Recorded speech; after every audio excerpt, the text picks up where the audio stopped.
Welcome back to Hitting the Field. That's right, it's me, Jaret Kappelman, back in the host seat for today, subbing in for Alex Funderburk.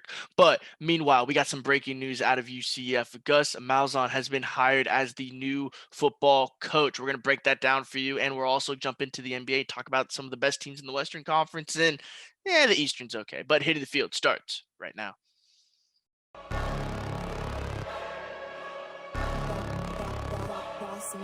Things gon' change when I really hit the field. Undefeated chance, man, you know what's the deal. Tryna find a kid, I'm in the field doing drills. Boy, you just a sucker, you ain't never keep it real. 3 rings in my hand, I'm a warrior to the max. When I hang it up, they gon' have to give me plaques. Step up in the building and I only bring the facts. When I make a highlight, they gon' replay, run it back, okay? Always locked in, I don't got time to lax. Saying he the best, he could take a lap. Batted 1,000 when you check the stats. Boy, is you ready? You ain't gotta ask.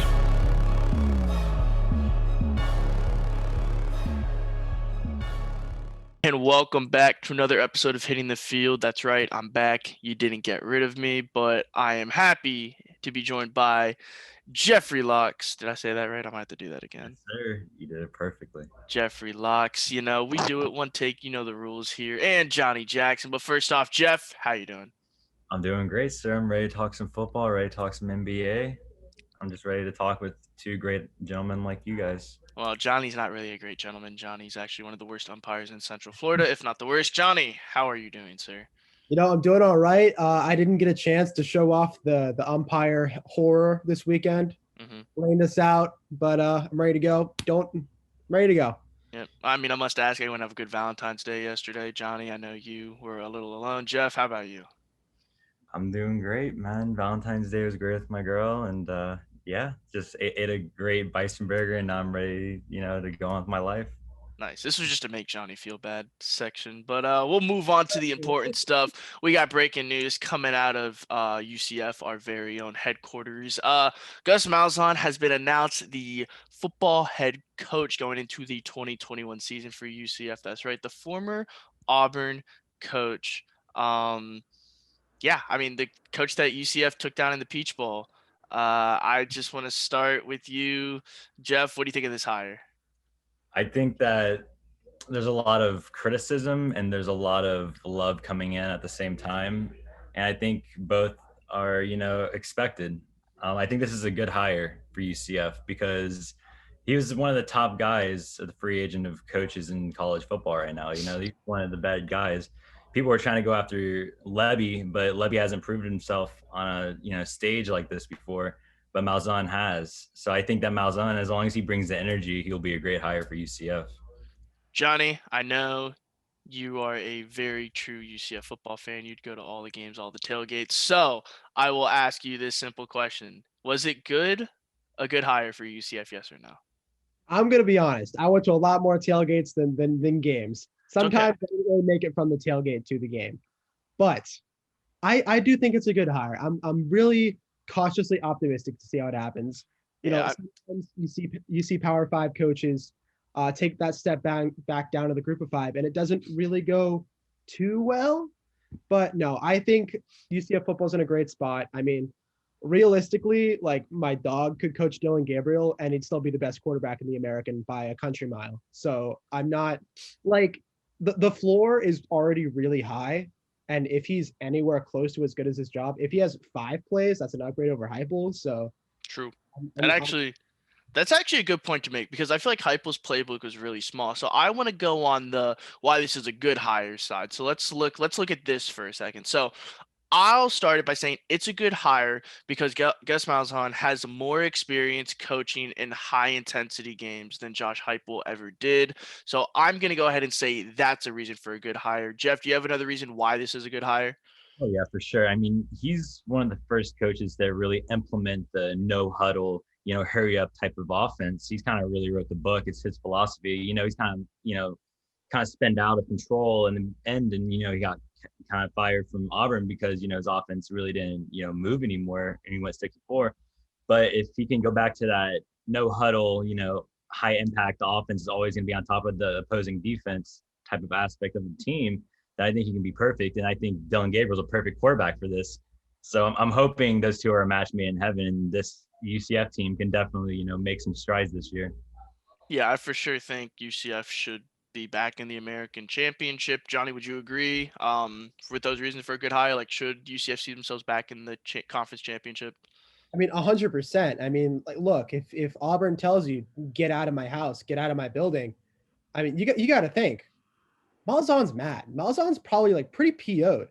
Like, why would you fire me? I'm a good coach. So he's probably like, yo, UCF, we're gonna go 16-0 for the second year. We're gonna go 17-0. And I don't think they play that many games, Johnny, but you know what? It's okay. they're gonna make a new one. They're gonna make a new one. They're gonna be so good. They're gonna beat a team 100-0, so that win counts for 2 wins. And the Okay. CFP rankings. So we talked a bit on the positive side. I want to go to the negative side and the overhyped side and why I think it's a terrible hire. So I think it's a terrible hire because he is 2-5 in bowl games. He is 0-3 in New Year's Six bowls, and he lost to UCF when he had by far the more talented roster. Um, 68-35 in a couple seasons. I'm going to say he had one good season, and that was his first season when he went to the national championship and blew the game against FSU. We're not going to even say lost. He blew the game against FSU. So that's why I think it's a bad hire. I'll go into a bit more detail later. But Jeff, what are your counterparts for why it is a bad hire and why UCF fans should worry? Look, the only worry I'd have is where did he develop any of these star talent, 5-star recruits that he obtained at Auburn? You're not going to get that type of talent at UCF. And at the end of the day, these guys are straight out of the mud in Orlando that are grinding, and they're not, from Alabama 5-star high schools. And at the end of the day, Nick Marshall is the only star that he really had, and that was in his rookie season. And he's attributed the credit for Cam Newton when he was offensive coordinator, but at the end of the day, none of these 5-stars are really turned out. And that's one of my biggest worries for Malzahn is the development of star athletes. I mean, when you don't have those 4 or 5 stars come in, you have those 2 or 3-star unknown players. What are you going to do? Yeah, I mean, Johnny, he hasn't won a big bowl game, and UCF needs to get back on the map and win some big games, big bowl games. I mean, is that a concern you think going into the season? Not really. I mean, just because you haven't done something doesn't mean you can't do it in the future. I mean, I'm a Dodgers fan. I saw them fail a lot. I saw Dave Roberts make a lot of boneheaded decisions before he finally got over the hump. I think that's going to happen with Malzahn. I think he's definitely made some bonehead decisions. He's come into games with bad plans, but with the change of scenery, a complete change of scenery, change of conference, change of just level of competition, I think he's in a spot where he can make a really big impact and really get UCF back into the national spotlight. I mean, okay, so you're saying get UCF back in the national spotlight. Did UCF wait too long to make this hire, though? National Signing Day was a week ago, 2 weeks ago. National Signing Day's passed, so it's not like UCF can go and, flip some of these recruits, flip some old Auburn players to UCF, or keep some UCF players that then flipped. Jeff, was it concerning to see how long it took UCF to make this hire, or did it have to do with something else we'll mention with the athletic director search and Danny White leaving? Yeah, it definitely correlates with our AD hire and how he was a role at Arkansas State and how he first met Gus Malzahn. He might have waited this long just to make sure this is the right fit because UCF has big expectations, as you see all over social media. Everyone has a take about this. A lot of negative, a lot of positive, and our AD definitely wanted to do his due diligence and make sure for this football program, because we're at a high point right now in UCF football program history. So he wants to just keep on excelling, and I think that he didn't want to jump the gun and hire someone that's unexperienced and couldn't take us to this next level. So I do give us some type of blame, but I understand why. Yeah, I mean, it makes sense. Danny White announces he's leaving, and then Josh Heupel leaves. Johnny, but was there a way to speed up this process? Maybe. Or is this just, kind of a tank season? Who cares? First year, no expectations. So I think it's a lot like journalism, right? If you're not first, you want to try and be the best. So if you're not going to go out and just try and snap somebody up really quick, you might as well make sure you get the best candidate who's going to interview for you. So it's like, did they wait before, like after National Signing Day? Is that a negative? Absolutely. I don't think there's anyone that's going to argue the opposite. But if they sign someone before National Signing Day, is it Malzahn? Is it Terry Mahajer? I don't know. And is it a better choice? Probably not, because they don't have enough time to vet him. Yeah, I mean, you just mentioned Terry Mahajer. They worked together at Arkansas State back in 2012. That was both of their first seasons, I believe. I believe Mahajer was in his first year as athletic director, and that was Gus's first season as the head football coach of Arkansas State. So, I mean, everyone said Levy was going to be the coach. It was being pushed by players. It was being pushed by social media. Jeff, do you think once they hired Mahajer that it was just Arkansas State connection and that was it? Yeah, sort of. It was sort of kind of the aspect because Gus Malzahn has a really good reputation in the league for being a respectful figure, and even Kirby Smart has high respect for him, and he's a really good coach in the league right now. And I think that the support from CFB for Malzahn is pretty high in aspects compared to where UCF is now, in sorrow because of losing Levy chances. Maybe at Ole Miss, maybe a few years down the road, maybe Levy proves himself, kicks out Lane Kiffin, then he can come back to UCF, But at the end of the day, I think that Malzahn was definitely the right hire. Yeah, I mean, I think it fits the scheme, as Johnny said. Or as you said, it started the no huddle, and I mean, I hope, as Johnny said, more than 4 plays is a bonus. Johnny, I'll let you close us out here. Yes, UCF football next year, or no UCF football? Ah, boy. So what? Another 8-4 season or something? I mean, Yeah. DG's hype. I'm on the DG hype train. Listen, it's not going to be Dylan Gabriel's fault if we lose. That's all I'll say. It never has been. Nope. All right, boys. That's going to wrap us up for UCF football talk. But when we come back, we're going to jump onto the court and get into some NBA action. Stay with us. I'm in charge of the meeting this week. So you know what we're going to talk about? Basketball. The second thing we're going to talk about this week is basketball. Okay? And the third and last thing we're going to talk about is basketball. Yeah. God, yeah. It's ridiculous. I want to quit. Can I quit? Take that. Look at the screen.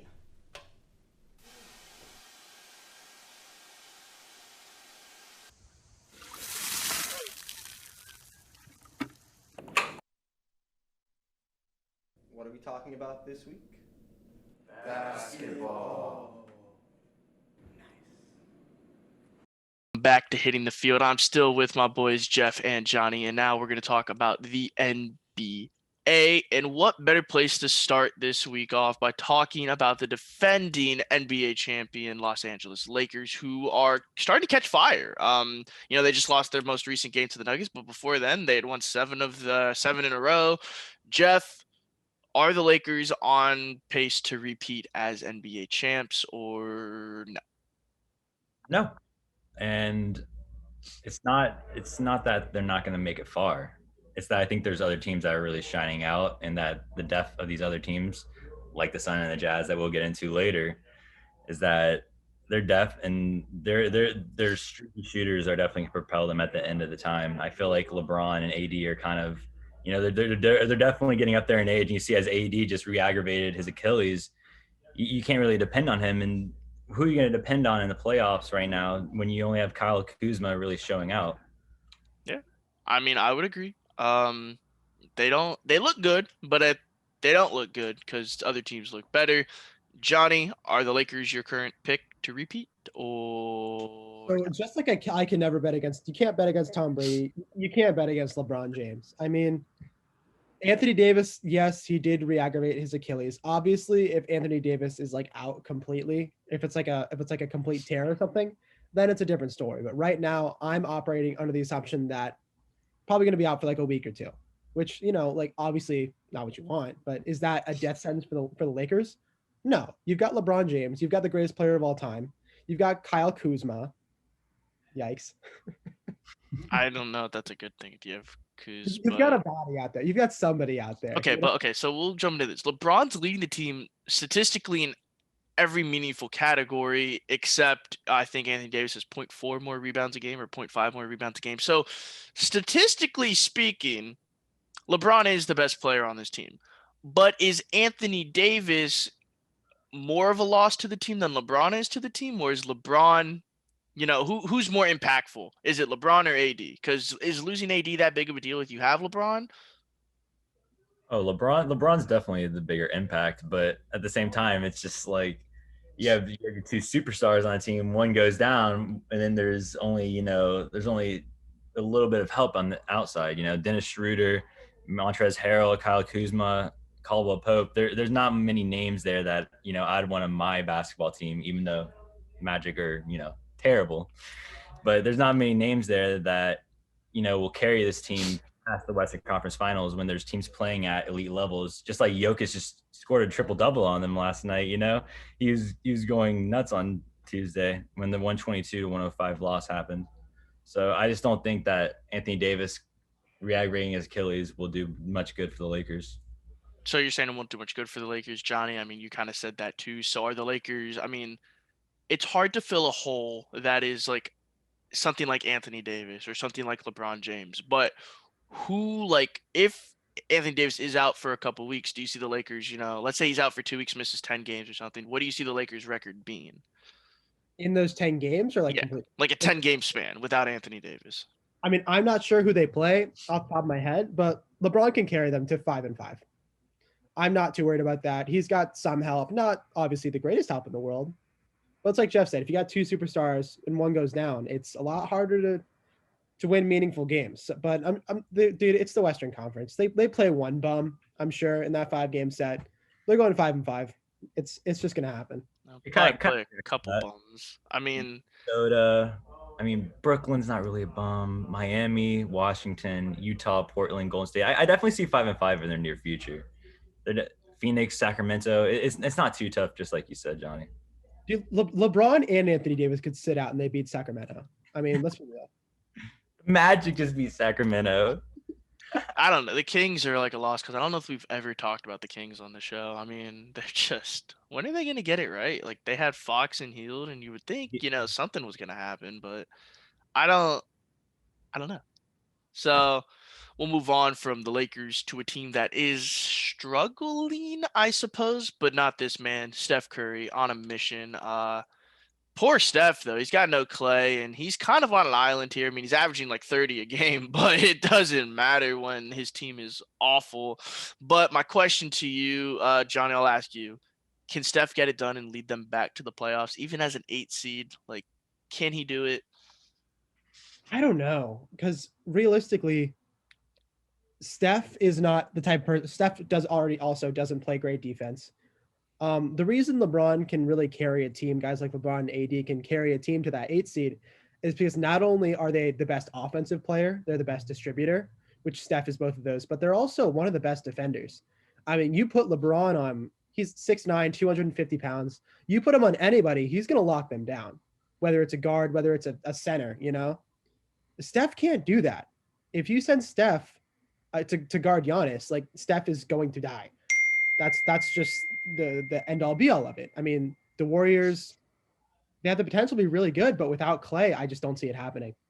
Yeah, I mean, they've just, Jeff, I hate to say it, but like the Warriors quote dynasty was very short lived. I mean, I don't know. Do you think Steph can get it done? Oh, yes, but you need, under condition of two things.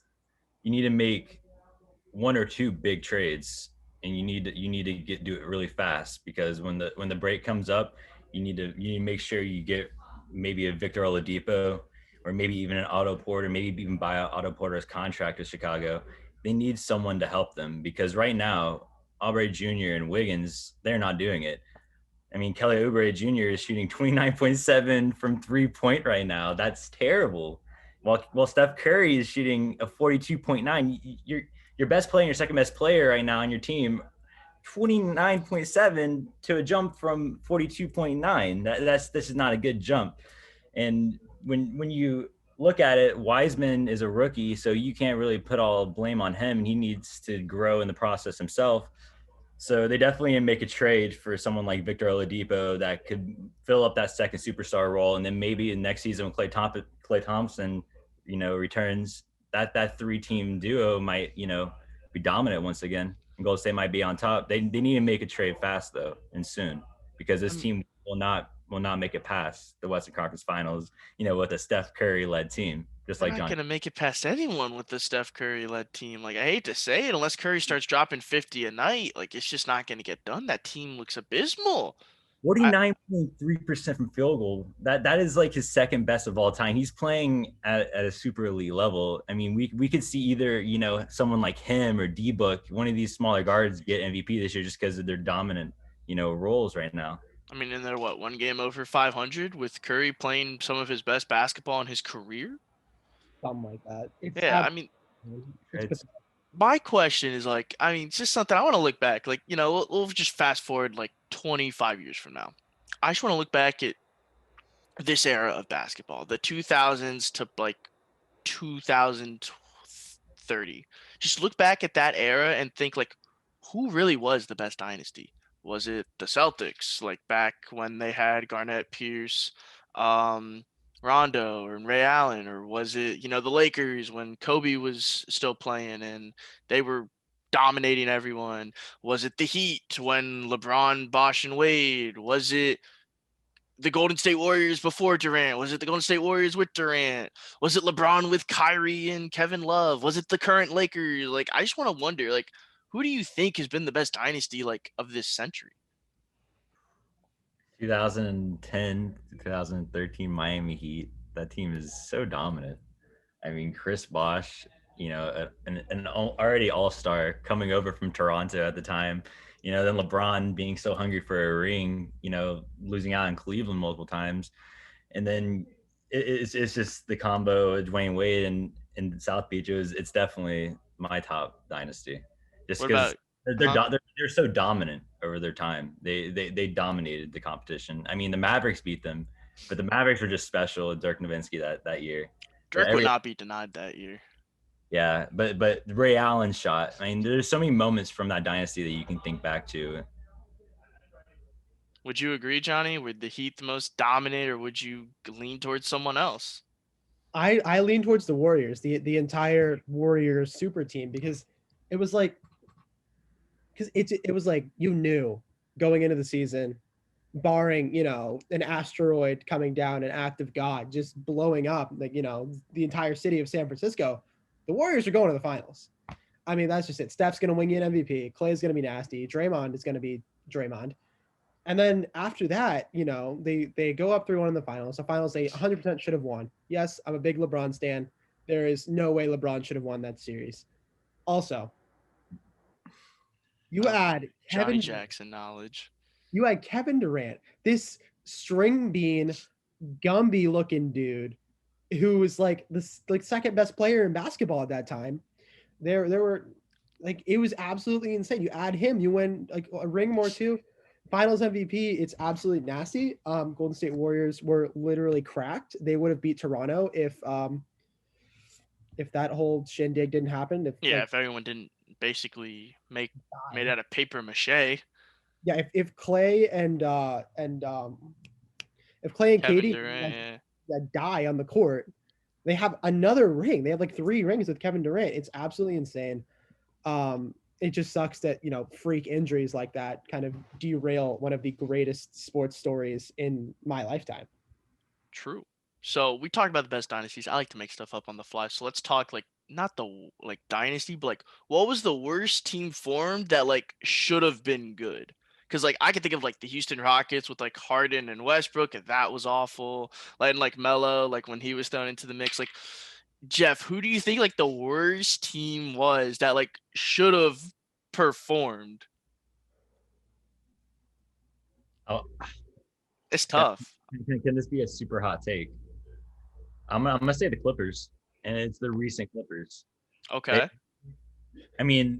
They're performing well this year, but recent as in which players? Last year should have been their year, man. Last year should have been their year. It was their year for the taking, because I feel like this year, I think Anthony Davis and LeBron James definitely have the chance. And like I said, as long as they get some more help from their players, they definitely have the chance to beat out the Clippers again, because LeBron's just so dominant. I think that the time is just ticking on the Clippers, and they put so much money into their team already, and the money's about to just implode on them. I would agree with that. Johnny, any team that comes to your mind? Another real hot take. The 2021 Brooklyn Nets. Okay. They're a good team. Don't get me wrong, but I think it's going to be like the Clippers from last year. I think they're going to be great from the regular season, and like they play the defense of like a sixth grade middle school basketball team. I mean, that's just lickety That might split. be nice, honestly. I don't know if they even play that much. Like, listen, I grew up playing baseball. You put me in a basketball court, I am just absolute dog water. Do I think I could score on Kyrie Irving and James Harden? Maybe once. And for me to be confident in scoring once over 48 minutes of basketball, that's not good. That is not good.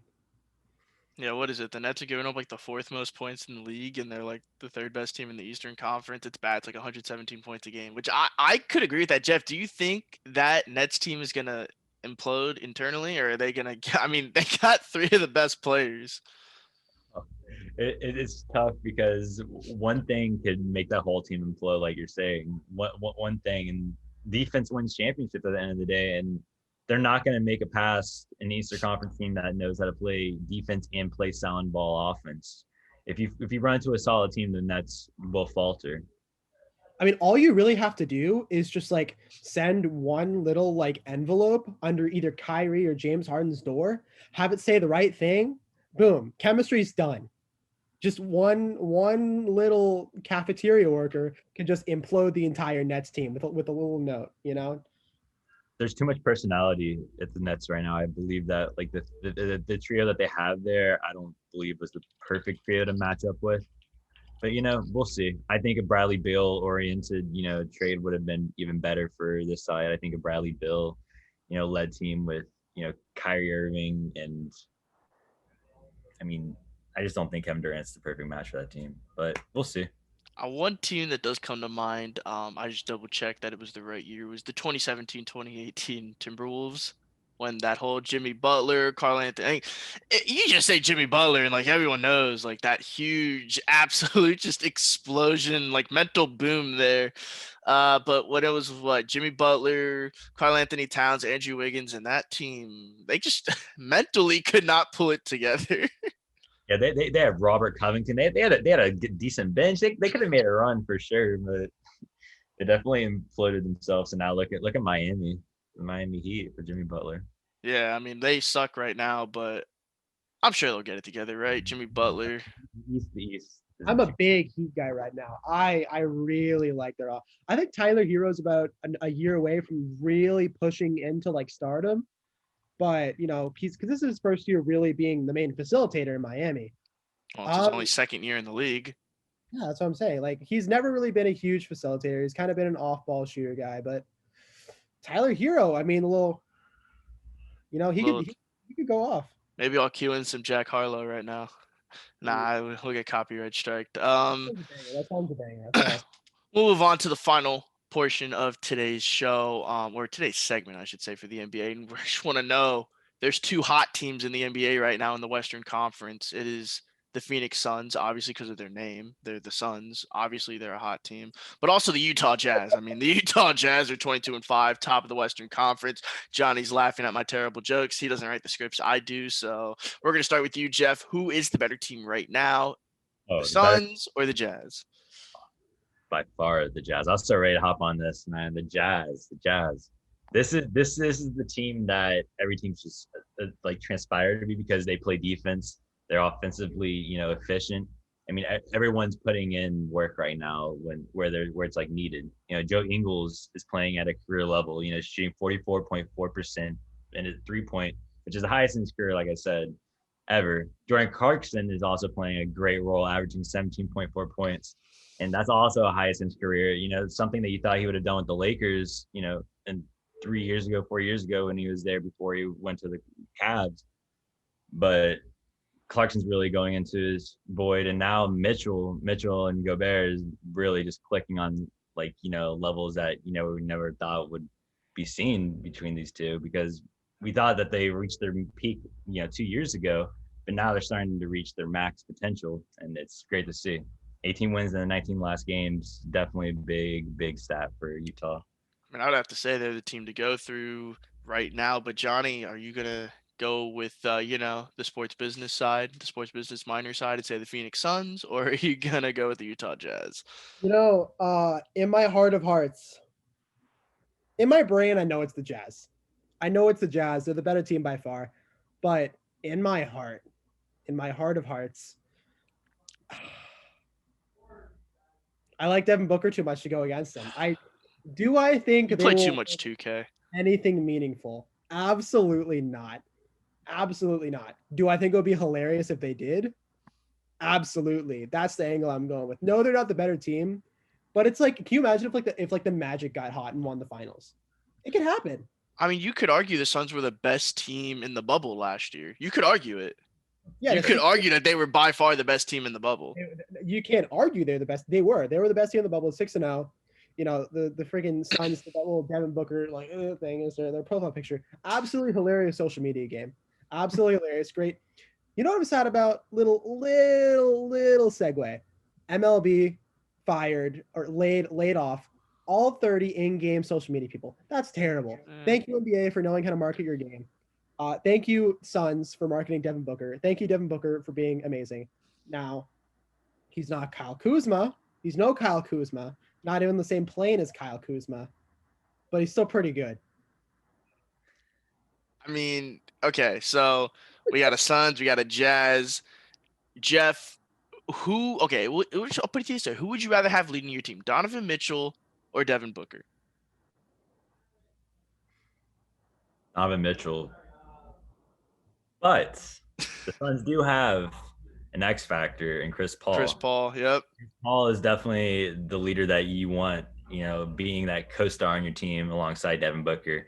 And there's over 6 players on the Suns team, that are averaging over 10 points a game, which is really nice for this team with a young player base of like Bridges, Aiden, even Dario Saric is starting to get into his groove, scoring.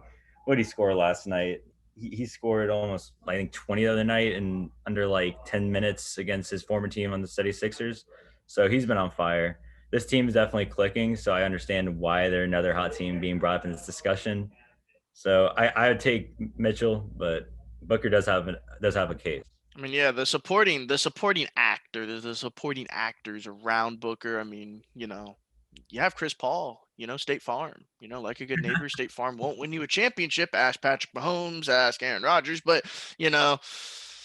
Johnny, Donovan Mitchell is a special talent. He was arguably too one of the best players in the bubble last year, especially in the playoffs. He turned up. But who would you rather have, Devin Booker or Donovan Mitchell? Not even a question.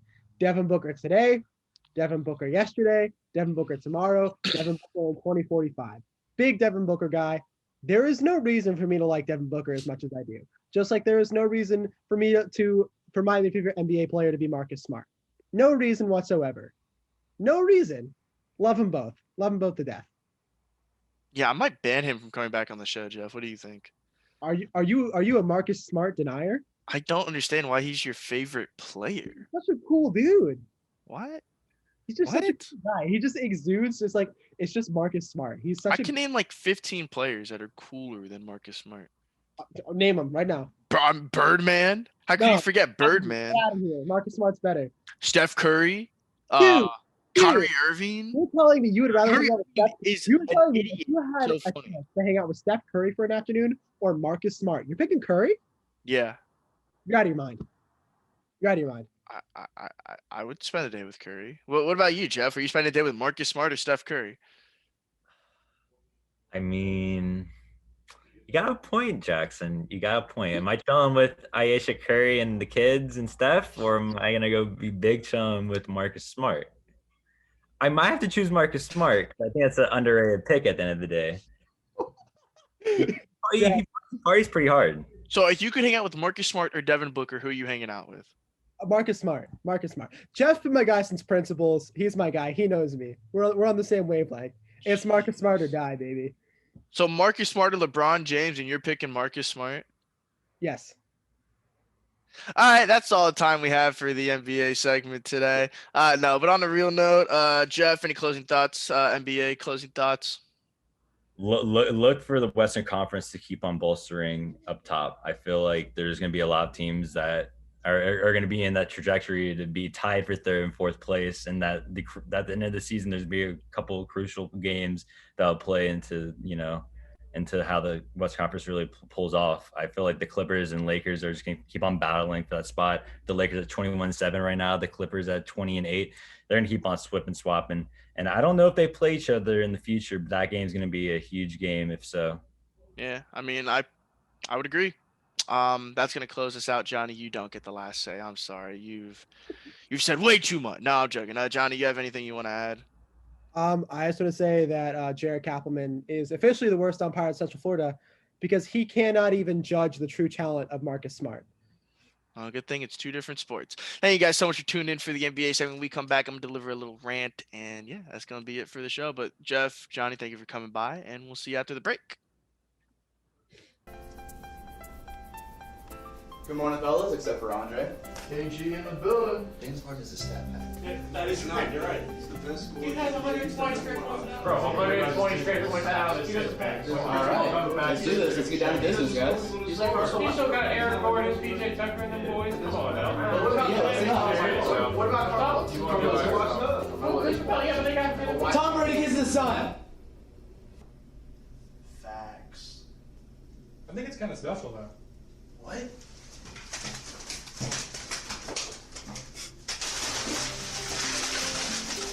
What are you talking about, man? Crazy, man. Don't ever say that. This is your dad, And welcome. We are back on the last segment. That's right. It's time for a rant. But first, as always, got to thank the people for coming out. Jeff Laux and Johnny Jackson absolutely killed it today. Love talking with them. Always great content. But now it's time for a rant. First one of the semester, first one of the season. It's really not much. It's just here is my new proposed proposal for the MLB season. So let's scrap the 162 games. We're going to go to 120 game season. We'll play, we'll figure out like 80 games in division, 40 games out of division, maybe 100 in division or 20 out of league. But we're going to go 120 games. Every game's 9 innings, no double headers. I don't like double headers. Double headers are not good in professional baseball. But yeah, so we're gonna keep the 16-team format. Top 2 from each team's advance, but it's gonna be best of 3 the first round, and game 1 it'll be played at the same ballpark. But game 1, the higher seed is home. Game 2, the lower seed is home, and game 3, the higher seed is home again. So we'll do 16-team playoff with the first round being best of 3, and then after that, everything's best of 7s. I don't like best of 5s. Best of 5s are lame. Best of 7s from there on out. So we can get possibly 21 games. A team could possibly play 21 games plus 3, so 24 games in the postseason. That's fine with me. 24 games. Think about it. We're eliminating 42 regular season games, and we're going to have 24 postseason games. To me, that's fine. That's baseball. That's a lot more baseball. Playoff baseball is the best. Don Mattingly kind of said it. Like, the playoffs were kind of boring. I don't know if I agree with that. I think playoff baseball is really exciting. Every game matters in the playoffs. In the regular season, I can argue and tell you why a game doesn't matter. Like, it's been proven. The Marlins were a good example last season. They lost a game by like 20-something runs, but they were saving pitching for a game that mattered against a division rival. So, like, baseball, it's sad to say not every game matters in baseball, and that's not okay. I think in a sport like basketball, every game matters. NFL, every game matters. NHL, every game matters. In baseball, though, every game does not matter. So, like, that's something we need to fix. 120 games, 16-team playoff, and then we'll do next 2 teams. So the top 2 from each division, and then the next 2 get filed in as the 7th, 8th seed, and we go at it, 16-team playoff. Yes, I know that's like the majority of the league making the playoffs, but you know what? Playoff baseball is the best. So that's all I have for a rant today. Thank you so much for listening. I don't know if I'll be back next week. Alex Funderbrook should be back, but it was a great honor filling in for him today. And as always, that's all I got. Yeah, thank you guys for tuning in. We'll see you next time. Undefeated chance, man, you know what's the deal. Tryna find a kid, I'm in the field doing drills. Boy, you just a sucker, you ain't never keep it real. 3 rings in my hand, I'm a warrior to the max. When I hang it up, they gon' have to give me plaques. Step up in the building and I only bring the facts. When I make a highlight, they gon' replay, run it back. Okay, always locked in, now I don't got time to lax. Saying he the best, he could take a lap.